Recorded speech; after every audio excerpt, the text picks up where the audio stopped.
Aside from video games, I'm a really big fan of manga. I have a whole collection of manga that I read time to time, and before JRPGs and games in general, anime and manga were the first few things I was ever introduced to as a kid.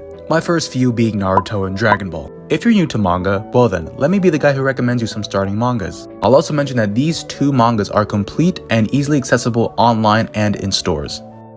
Without further ado, I hope you guys like this video. Let's talk about manga. Most people will say that Death Note should be your first, and while others disagree, I agree that it should be one of your first introductions to manga. Death Note released on October 20th, 2005 all the way to July the 3rd, 2007. It spans through 12 volumes and 2 other spin-off novels that serve as prequels to the story.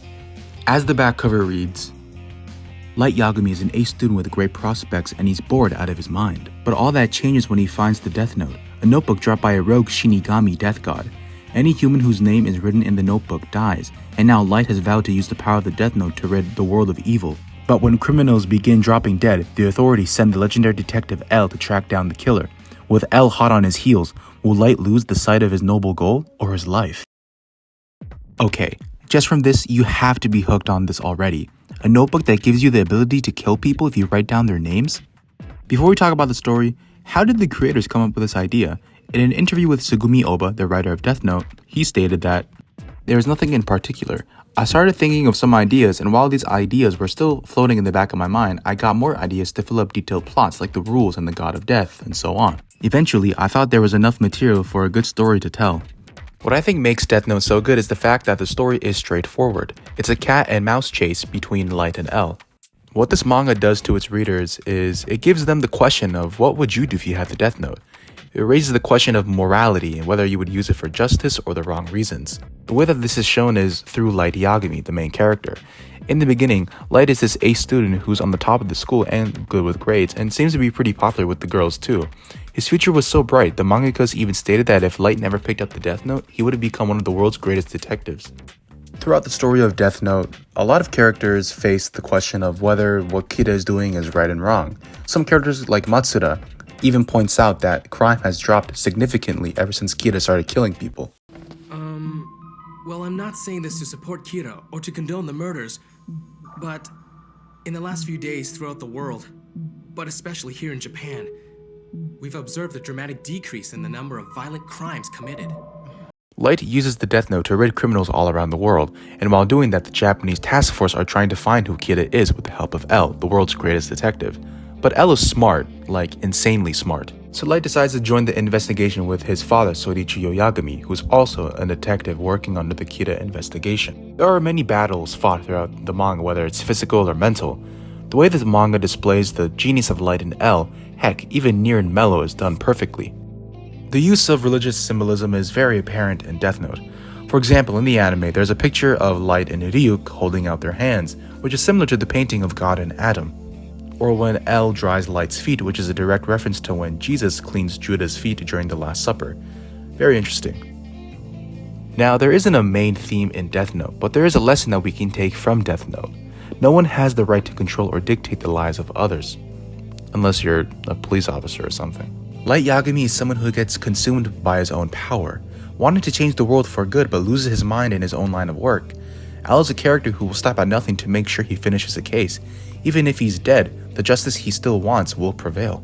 Which eventually does happen in the end of the manga. The art is also spectacular. Takeshi Obata is definitely one of my favorite illustrators of all time. The 2000s outfits and the aesthetic of the Y2K look is just really cool. The art, in my opinion, is on par with Takehiko Inoue and early Kentaro Mura's artwork for Berserk. I think another factor that makes Death Note so good is the characters, which makes Death Note a gripping story. Following Light's journey with the Death Note and seeing what he does really does make us question. Maybe what Light is doing isn't that bad. Maybe it's the right thing. The world in Death Note isn't too far off from the world we live in now. People who get away with the most heinous crimes, which I won't state, but I'm pretty sure you know what I'm talking about. All in all, Death Note is a great manga that has great art, great storytelling, great suspense. It's a good psychological thriller that makes you think and look left and right and just thinking, oh, is he gonna get caught? Is Light gonna get caught? Like, what's gonna happen? And if I don't know what happens, just go read the manga. It's really good. Death Note has sold over 30 million copies in Japan and in America combined. But this other manga has sold over 170 million copies. This manga single-handedly changed Japan and has left an everlasting mark on this one sport that made all Japanese people want to play basketball. And that manga is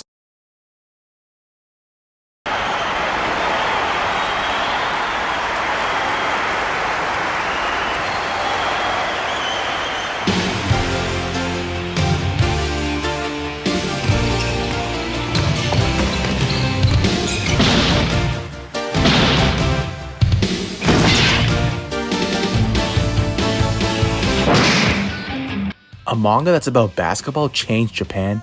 You may be asking yourself, well, how? Well, let's talk about the mangaka, Takahiko Inoue. Takahiko Inoue is known for his renowned manga Vagabond that depicts the life of Miyamoto Musashi based on the novel by Eiji Yoshikawa. But before Vagabond, he started off with Slam Dunk.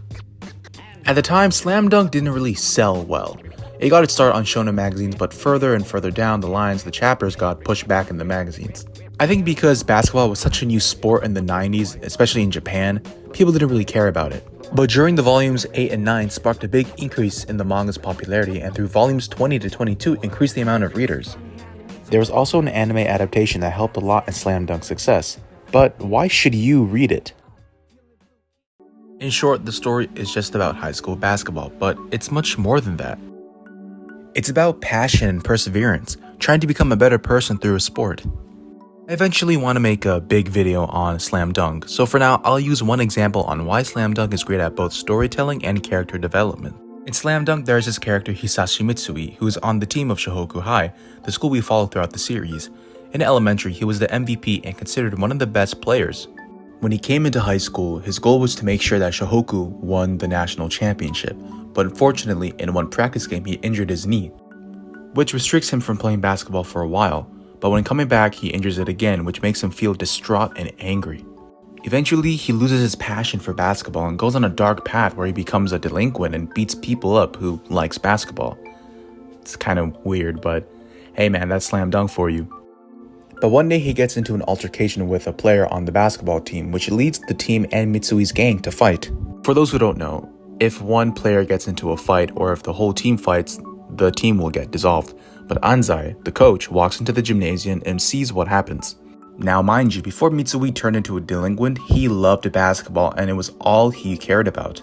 Coach Anzai gave Mitsui some words of encouragement when Mitsui tried getting the rebound in a game before, which led to Mitsui choosing to go to Shohoku High. And I honestly think the anime expresses this scene so well, so I think I'll just play the clip and let you guys see it.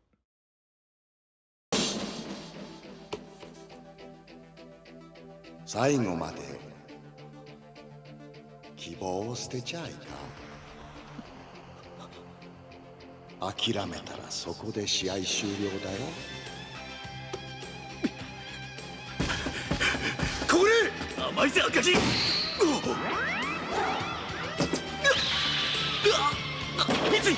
井